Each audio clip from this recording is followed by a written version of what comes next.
रामायण में गिद्धराज जटायु के बारे में लोग सिर्फ इतना जानते हैं कि जब लंकापति रावण माता सीता का हरण करके लंका में ले जा रहा था, तो गिद्धराज जटायु ने रावण के साथ संघर्ष करके माता सीता को बचाने की कोशिश की थी। लेकिन इसके अलावा बहुत कम लोग गिद्धराज जटायु के बारे में जानते हैं।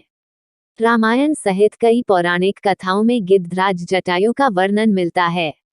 आइए जानते हैं कि रामायण कथा में भगवान श्री राम के शुभचिंतक और गिद्धों के योद्धा जटायु कौन थे।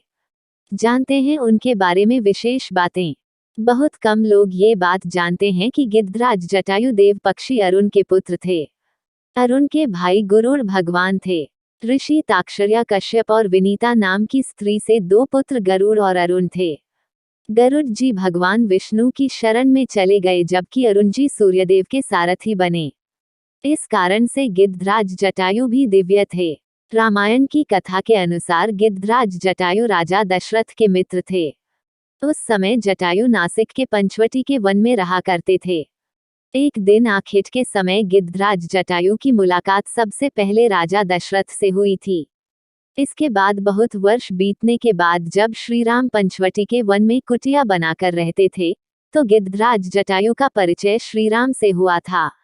गिद्धराज जटायु के बारे में उल्लेख किया गया है कि मध्य प्रदेश के देवास जिले की तहसील बागली में जटाशंकर नाम का स्थान है। वहां पर गिद्धराज जटायु तपस्या किया करते थे। जटाशंकर नामक स्थान को ऋषि मुनियों की तपोभूमि कहा जाता है। इस स्थान को जटाशंकर इसलिए कहा जाता है क्योंकि माना जाता है कि पहाड़ के ऊपर से जलधारा इस तरह नीचे स्थापित शिवलिंग पर गिरती हुई लगती है, जैसे भगवान शिव की जटाओं से गंगाधारा निकल रही हो। रामायण की कथा के अनुसार गिद्धराज जटायु ऐसे पहले योद्धा थे जिन्होंने सीता जी के हरण के दौरान सबसे पहले रावण के साथ युद्ध किया था।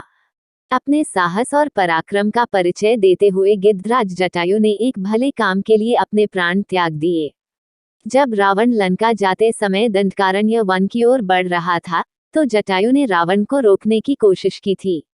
इसके बाद जब राम और लक्ष्मण सीता की खोज में दंडकारण्य वन की ओर पहुंचे, तो उन्हें गिद्धराज जटायु घायल अवस्था में मिले।